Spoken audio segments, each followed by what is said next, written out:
শীতের সকালে রোদে বসে খাওয়ার মজাই অন্যরকম। সকালে যদি হয় গরম গরম পাতলা খিচুড়ি, সাথে যদি থাকে পাঁপড়, খাওয়াটা একদম জমে যায়। আজকে দাদু বাড়িতে গিয়ে সবাই মিলে অনেক মজা করে খেলাম, ভরপুর খাওয়া দাওয়া করলাম। সেই সবকিছু নিয়েই থাকছে আজকের ভিডিও। হ্যালো এভরিওয়ান, আসসালামু আলাইকুম, welcome to my page Trishna's daily blog. সকালবেলা ঘুম থেকে উঠে ফ্রেশ ট্রেশ হয়ে নিয়েছি। রান্নাঘরে এসে দেখি আমার শাশুড়ি রাইস কুকারে খিচুড়ি বসিয়ে দিয়েছে। আজকে পাতলা খিচুড়ি রান্না করা হবে। এই পাতলা খিচুড়িটা আমাদের বাসার সবাই অনেক বেশি পছন্দ করে। আজকে হঠাৎ করে রাইস কুকারে বসিয়ে দিয়েছে, এই জন্য একটু লেট হচ্ছে। আমাদের সবসময় এই পাতলা খিচুড়িটা প্রেসার কুকারে রান্না করা হয়। প্রেসার কুকারে খুবই তাড়াতাড়ি রান্নাটা হয়ে যায়, তো আজকে একটু লেট হয়েছে রাইস কুকারে দেওয়ার কারণে। তো যাই হোক, সাথে কিছু পাঁপড়ও ভেজে নিয়েছে। এই পাঁপড়টা আমার শাশুড়ি নিজের হাতে তৈরি করেন, এটা অনেক বেশি মজা হয়। এটা হচ্ছে আলুর পাঁপড়, এটা অনেক বেশি করে রেখে সারা বছর আমরা খেয়ে থাকি। এভাবে খিচুড়ির সঙ্গে পাঁপড় খেতে সবাই অনেক বেশি পছন্দ করে। এই জন্য আমাদের বাসায় খিচুড়ি রান্না হলে পাঁপড় তো একদম মাস্ট বি থাকতেই হবে। আর আমি যেহেতু আচার পছন্দ করি, এই জন্য এই আচারটা সবসময় বাসায় থাকে। তারাও তো বেশি একটা আচার পছন্দ করে না খিচুড়ির সঙ্গে খেতে, কিন্তু আমার অনেক অনেক বেশি ভালো লাগে। এই জন্য আমি পাতলা খিচুড়ির সঙ্গে এই আচারটা খুবই বেশি খেয়ে থাকি।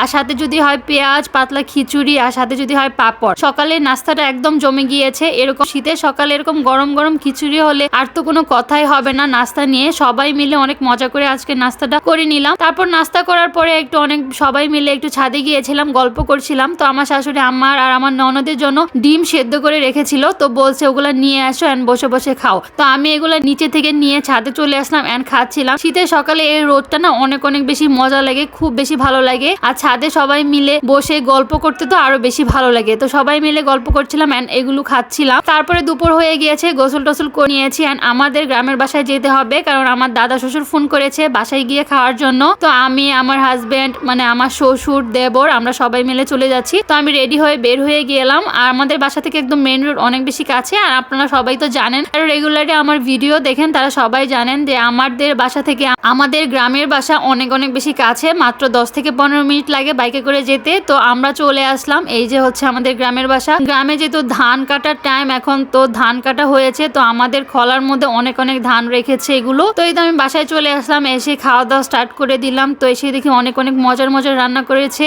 আজকে বিশাল বড় একটা কাতলা মাছ এনেছিল আমার দাদা শ্বশুর, তো ওইটা রান্না করেছে। আর খাসির মাংস রান্না করেছে, আর মুরগির মাংস রান্না করেছে, দেশি মুরগি। এইটা অনেক অনেক বেশি মজা হয়েছিল। আর গ্রামের রান্না না অনেক বেশি ভালো লাগে, টাটকা টাটকা সবকিছু থাকে। এই মাছটা একদম টাটকা ছিল, তো তারপর মাংসটা একদম সলিড মাংস ছিল, তো অনেক বেশি মজা হয়েছিল তরকারিটা। আমরা সবাই মিলে একসঙ্গে খেয়ে নিলাম। তোর বঙ্গে সব খাবারের শেষে দই মিষ্টি না হলে ওদের খাবার মানে একদম জমবেই না। তো আমার তো দই অনেক বেশি ভালো লাগে, আর কালো জাম অনেক বেশি ভালো লাগে, এই জন্য আমি কালো জামটা নিয়েছিলাম। আপনাদের কার কার আমার মতো কালো জাম ভালো লাগে অবশ্যই কমেন্ট করে জানাতে পারেন। আর আজকের ভিডিওটা এই পর্যন্তই, কেমন হলো জানাবেন। আল্লাহ হাফেজ।